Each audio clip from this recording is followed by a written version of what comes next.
Good morning, BookTube. This is Neil Clarke coming to you with Better Worlds Theory YouTube edition. I'm joined as always by my special guest, The Highway, although it is a holiday here, so there's more bird sound than car sound. The biggest impediment today is going to be the continued struggles with my voice. I have had a persistent cold for the last few weeks, and it has limited my ability to do any kind of audio work, which is a bit frustrating, but sometimes that's just how things go.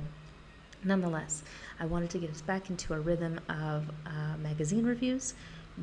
If you follow this channel, will know that I tend to review Clarkesworld and Asimov's, and I really like to make a consistent practice of it because this is one of the top publications for the digital realm and top publications in general, and as a classic science fiction publication. Between the two of them, you get to see issue over issue how certain familiar tropes and concepts have been changing in recent years to respond to issues of our day and age, how people are negotiating those forms, and at the same time still doing so with a high level of quality. This issue of Clarkesworld, the November issue, is a really good example of how we are pushing at some concepts of note and at the foundation of quite a bit of science fiction practice, but definitely maybe reaching a point of diminishing returns, and how are writers responding to that issue. We'll get into specifics. This won't sound as abstract when we look at a couple stories, but I love reading Clarkesworld because the curation is wonderful, so you can definitely get more out of reading more than one story per issue.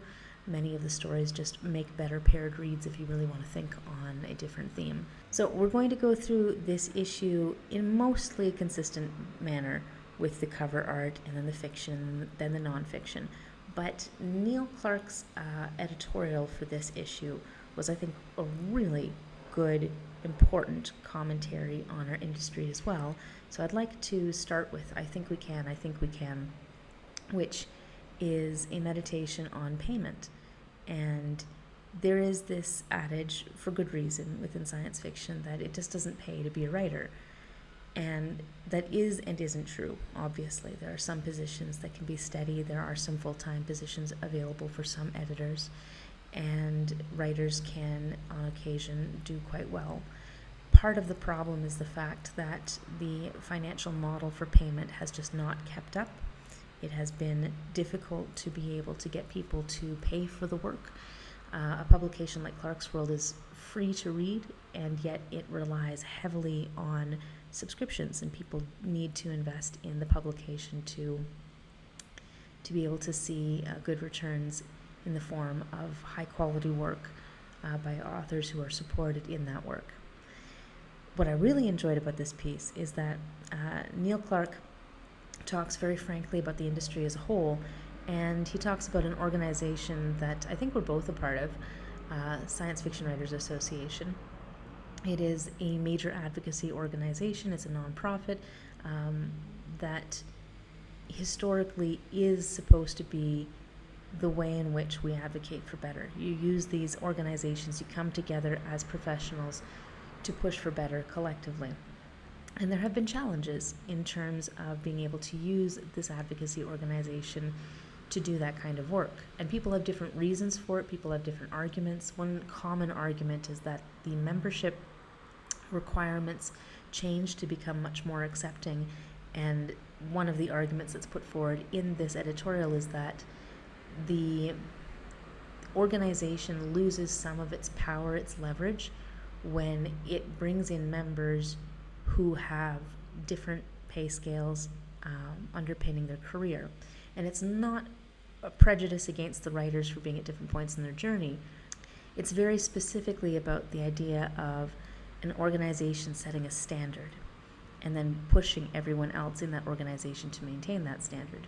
So because there are now a lot of folks who have gained membership through different pathways that didn't necessarily require participation in the same sort of structure, it's harder to advocate for that structure. It's hard to use the membership that one does have to try to push for better. But it's not impossible. So I mentioned that's one reason that people think that SFWA has lost some of its advocacy power, but I personally think that advocacy power is lost when it's just not used.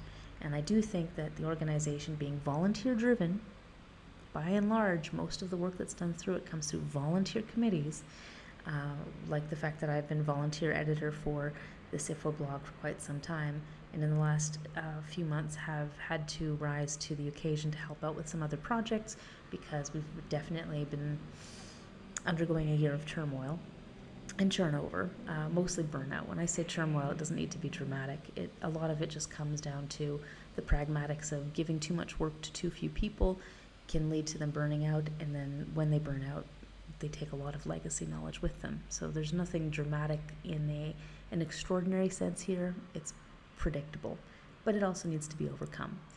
If and when it's overcome, SFWA should be in a position to do more in terms of proactive advocacy instead of reactively putting out fires. And I think that will make a huge difference. But work like this, Neil Clarke's editorial, is part of what we need within the industry. A lot more commentary and collective pushes to improve standards for all.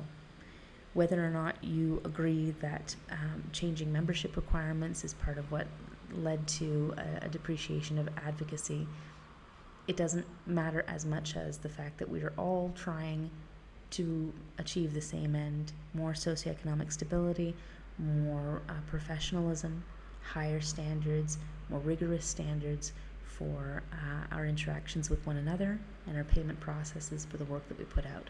This requires help from readers in terms of supporting what they love, which is why I always say, even if Clarkesworld isn't for you, even if Asimov's isn't for you, if my videos can remind you to invest in what you do enjoy reading, great. That's the most important part. Support your creators, support the places where you want to see creativity grow. And so just wanted to give that little meditation before we start to lose our voice over the rest of the stories. We're going to start with the cover art. Not everyone can see it, so I'd like to try to describe as best I can in a way that might be useful. We have the classic two tones. Orange is extremely important in contrast with blue. I think that's really what makes this one stand out. I really love this cover, but I can't quite put my love to words. It has this robotic figure dressed in some very fluid clothing, which has more of a purplish pinkish feel to it. Loose, sort of meditative, almost monastic, definitely something invoking tradition. The robotic suit has inside a spherical case, which is the bright blue element in the image. This face, which we're given to assume is the last part of the biological component of the being that now exists in this form. And they're tipping their head up. In the backdrop, you have this sort of orangey cloud in the bottom half, and this luminous giant moon. And it is, of course, a little bit surrealist, so this isn't actually the landscape behind this figure, but as this figure is looking up, as their face inside that glass case is looking up, we get the sense that the rounded container of their helmet, their face covering, is in the direction maybe of that giant moon. Even though in this image the two of them are put in slightly different perspectives so we can see them both together, you get the sense of this being, whatever little remnants of humanity remain, is still holding itself with gestures with its arms around the cloth and with the way that it's looking up in connection with the natural world. So I think that's what I like about it so much. The color's wonderful, it's arresting, it calls attention to the remainder of one's humanity in whatever form it now takes. Just a beautiful piece, and I honestly would love to see somebody write a story about this cover, but that happens sometimes with Clarkesworld's pieces. So this is Pablo Munoz Gomez's The Citizen of Ethos, which also adds another layer to the storytelling in this piece. The Citizen of Ethos, what on earth would that mean? But we're going to go into the actual pieces now. It does tie in because there's a lot of tension between humans and robotics, the mechanical, in these stories. Quite a few of them, actually. I really enjoy the way this issue is organized because we start with a piece that has a classic tone to it in terms of human responses to mechanical elements in their world. Resa Nelson's LuvHomeTM is the story of somebody who has bought a product without reading the fine print, and the product is a smart home that is supposed to love her, and so it kicks her out of the apartment with slippers and a robe on and makes her fend for herself.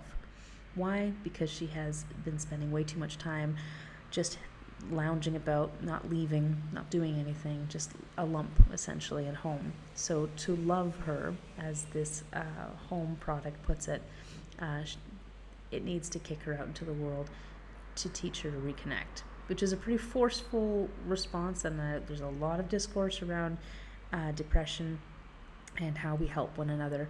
But the key component here, as I was reading this, is that I felt deeply mixed feelings about the entire relationship with the mechanical element.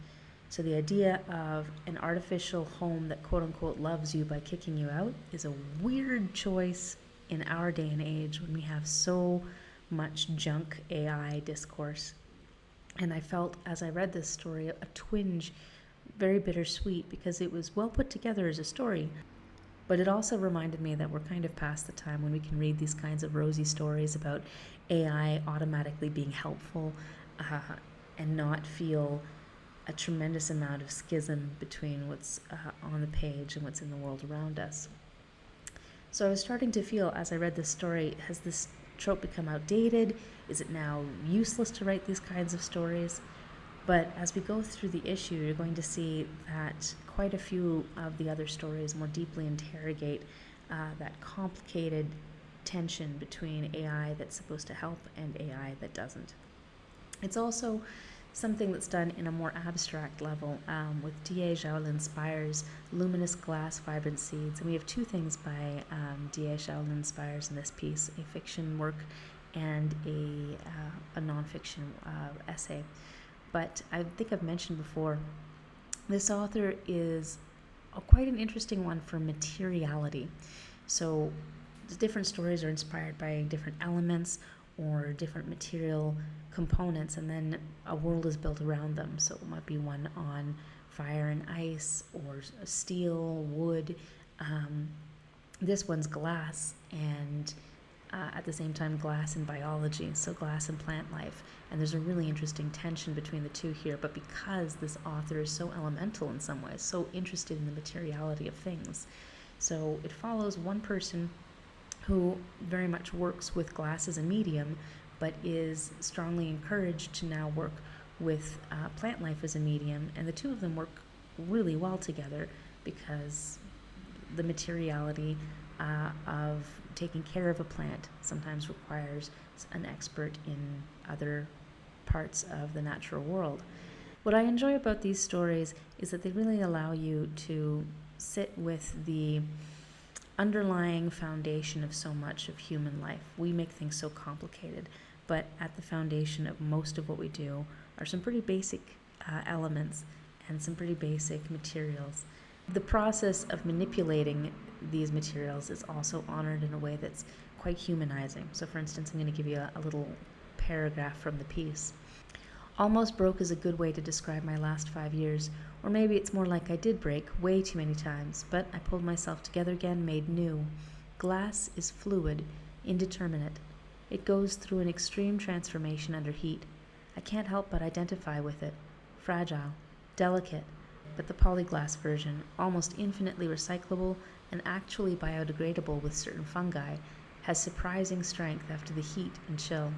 Durable, versatile, transformed, into the kiln in one shape, turned all waggly, a fireball of a labeled puddle mess of molten, then worked on, craft, and cooled slowly to the finished product. I love the work. It's hot. It's demanding. It's hard, strong, and brittle at once, just like me. So this is an approach to science fiction that finds the wonder in the mechanical and the technological on a different level. And even though all the stories are experimenting with different essential elements, there's some really fun confluences that can emerge from that particular focus. The next piece is Ian Auslender's Duty of Care, and this one pairs well with the LuvHomeTM.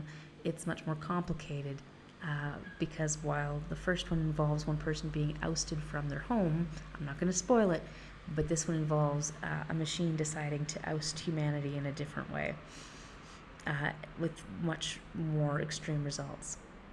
It's a neat experiment to be able to look at some of these stories and see how they establish their worlds.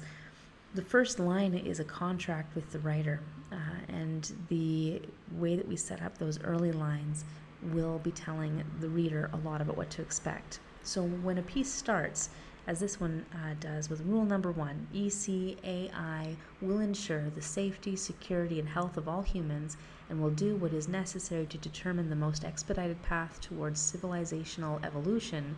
Oh boy, anybody who knows anything about rules of robotics is prepared. This is a story that is going to monkey's paw the heck out of that rule somehow, but you don't know exactly how yet, so you have to read to find out. And again, there is that tension where the character realizes that just having a machine given an instruction does not necessarily mean that it is going to yield the best outcomes for the people it's supposed to serve. That's still in our hands. And the story is quite clever in emphasizing it's not the machine's fault at all, the instructions that it's been given. It's up to the humans around it to set better rules, which is extremely important and overlooked a lot of the time in our abstracted approach to a lot of panic about AI, so-called AI, and other issues in our time. We treat the machines as if they have a life of their own, and we forget the fact that they are human-made and human-operated. There's another really good tension that's just pushing back on a lot of expectations for a use of the trope. Raahem Alvi's Technicolor Bath is a much more lyrical piece. It's one that's meant to really just be appreciated, let it wash over you.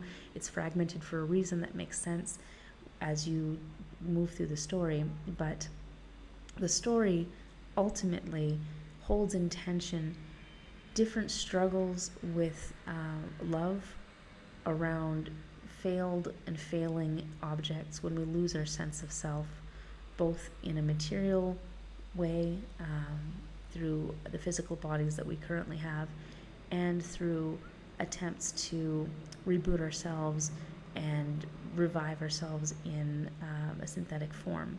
So we get to see Neha has a few different people that she has loved, and when they die or are in the process of dying, there are complex reaction sets to the loss of self. The story is wonderful at holding in tension the loss of self that comes with a degenerative disease or the loss of full control of one's body and mind, and the incompleteness of mind that one would get from most forms of digital uplink and uploading, as much as we might want to fantasize about some magical singularity future where we can port our minds over to another body and continue. And again, it is a much more lyrical piece, so just let it wash over you, but that tension is an important one. The thing we are trying to escape, the loss of the self to disease in physical forms, biological forms, is going to continue in other forms as well. So if we decide to upload ourselves or try to upload loved ones, we're probably going to end up with that same tension, that same hostility, that same loss of love, because love exists in a very complicated relationship to our material selves. Again, a piece that really pushes back on that entire trope. And so does the next one. I just think it's a really good issue for having pieces that hold in tension, whether or not there's much to really admire or to pursue in the replication of ourselves in other forms. So Technicolor Bath pairs really well with Claire Jia-Wen's Mirror Stages. And this is a piece that involves some very young, exploited people, one of whom is given an opportunity to have her body be used to create something larger than itself, an artificial form, a template for a kind of Well, it's funny. The character's called Nadia Paris, and I couldn't help it. I did kind of think about this in light of Paris Hilton, which is unfortunate because Paris Hilton as an adult, a more fully fleshed out adult, has reflected a lot on the trauma and the complicated experiences of her youth. But that's the kind of model, the coveting of young female flesh, especially, and turning it into a sexualized form, is an out for some people in really marginalized communities where they'd already be selling themselves as is, but this is just a new form of selling oneself on a digital landscape through this creation that exists and maintains that very young age, even as the host, the inspiration continues to grow. It's, again, a very lyrical story, pairs very well with the last one, and also highlights the fact that what we are struggling with in this realm of artificial creation is no more and no less than what we struggle with in relation to our own bodies changing and our own experiences in the biological realm. So to think of technology as an escape from any of that would be wrong, and these two stories are quite good at that. So is the previous one, and all of it in tension with LuvHomeTM, which is the only story here that has a credulous sense of, yes, the machines are actually here to help us, and they will. So there's a lot there. And we're still not finished yet. I really enjoyed the next piece. It reminded me of a lot of earlier work that involves reflecting on what happens when humans lose skills or are made to lose skills and have to regain them. So this is A.W. Prihandita's Negative Scholarship on the Fifth State of Being. And this is going to be a tough one. This is an alien name for a species. Plismorinox is the name of a species that a practitioner doctor, is not able to help directly through the usual methods, because a practitioner doctor in this world doesn't do hands-on diagnostic. You download the materials for that given species, you make the assessment using the technology. Unless you are a scholar doctor, you should not be doing it yourself. And I really love this tension between the two, because it does sound like the kind of work that we would have in the future, compartmentalized, where for many litigious reasons, we're not allowed to do more creative work simply because we're just going to get penalized. We're barely holding on. We have few credits in our account to begin with. And then if we don't want to lose our chance to make any money at all, we have to play by some very rigid rules. So unfortunately, that doesn't work out for our protagonist. So we have a doctor named Samao, a practitioner doctor, who only uses the technology that's provided because in the past, trying even once to do a little bit more got her in a lot of hot water. And Tixista, her patient, who has a hole that seems to be growing and only knows that they're supposed to find a doctor when that hole emerges. But this doctor, for all that she tries to do by the traditional means to help, can't until she's willing to risk a lot more of herself to become a lot more connected with this patient, to do the kind of care work that we would hope for in our world today, but which is already sometimes difficult because of how much our systems are overburdened. So again, we have this tension between technology that's supposed to make things efficient and in fact can strip us of our ability to do the work we need to in any given time. The next piece, I want to give a huge shout out. This is written by a high school student. Welcome to our genre, Oliver Stifel. I look forward to reading your work for many years ahead. This was phenomenal. Oliver Stifel's The Slide is a terrific piece about, it looks like it's drag racing. And so the invigorating descriptions of the practice for this character are beautifully juxtaposed with a deeper political tension. We have a main character whose life is just to race. And they're so excited. They can describe it in many different ways. They're at the top of their game right now, and they're on their way to doing just phenomenal things. They're going to get this amazing trophy, win this tourney, and things are going to turn around. Except, in the backdrop of their passion, there is this horrific extension of U.S. imperialism attacking quite a few other countries. And so they, as a sort of sports figure, as an athlete, have been put into a certain role to help with the whole patriotic cause, and they're bound into the nationalist project. So even though they just love to race, even though they're just supposed to be there for the love of the thing, they can't help it. They are pulled into forces bigger than themselves, forces that come before them, and so they have to figure out a way to live with integrity, despite the fact that the thing they most love is unfortunately tied into a huge, nasty, brutal imperialist war and body of nationalist practice in general that is not conducive to human thriving.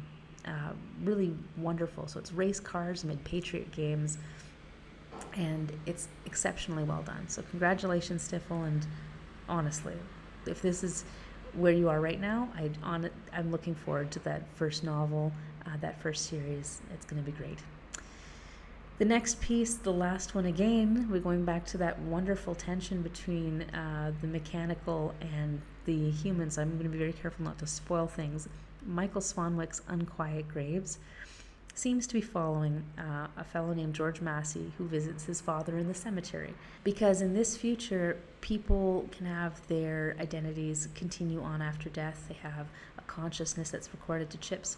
So when you wander around a cemetery, you can listen to the chatter of many different lives, which is an interesting concept, and I'd love to see more on that. But here there's a bit of a twist, because George Massey is visiting his father today to take his father with him on a journey to another grave, because he has a plan. And it's not going to work out the way that he wants it to, but it's not going to work out because of this body of problems that already existed long before we decided to throw all kinds of notions of the singularity and digital uploads into our lives. The obstinance of individuals, it's just the personality types that we have can lead us to do a lot of unpleasant things, and then sometimes have to pay the consequences for them. But technology is not a magic fix. We're just a whole bunch of chattering corpses in a cemetery, essentially, in Swanwick's worldview. So the really wonderful issue for sitting collectively with the trouble with our entire use of machinery to reflect on human life at this moment when we in real life have so much so-called AI junking up our ways of being human. How is it possible to dream up more elaborate and exciting synthetic beings when we know full well how much of that promise has absolutely fallen short in the world around us and is diminishing our ability to be present with one another? So, as I mentioned, we have two pieces by Xiaolin, Spires, in this issue, and the first of the nonfiction elements is also by this author, Martial Arts and Fight Scenes in Zero G, Research, Training, and Depictions in Film and Reality TV. This is a really good reflection on an important problem I'd never fully considered. I had considered this to an extent. This is part 1 of 2. And there's going to be more on the book that immediately came to mind when thinking about this. Orson Scott Card's Ender's Game does not get analyzed in full here, but it's what immediately came to mind when I think about Fight Scenes in Zero G. It was the most effective early depiction of that, and apparently it's going to come up in a future analysis, which is terrific.